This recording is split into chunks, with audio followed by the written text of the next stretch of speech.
আপনারা কেমন আছেন? আশা করি ভালো আছেন। আজ দুপুরের দুইটা মেনু শেয়ার করছি খাবারের। একটা হচ্ছে চাপিলা মাছ, আমাদের ময়মনসিংহের আঞ্চলিক ভাষায় বলে, এটা বিলের চাপিলা মাছ। এটা হচ্ছে দেশি মুরগি। খাবার রিভিউটা দিচ্ছি, চাপিলা মাছটা নিচ্ছি।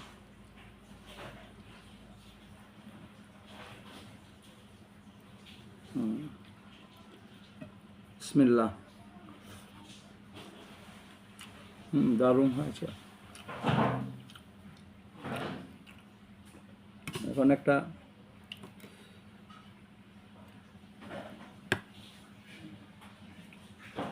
মুরগির মাংস, এটা রিভিউ দিচ্ছি। অত্যন্ত গরম।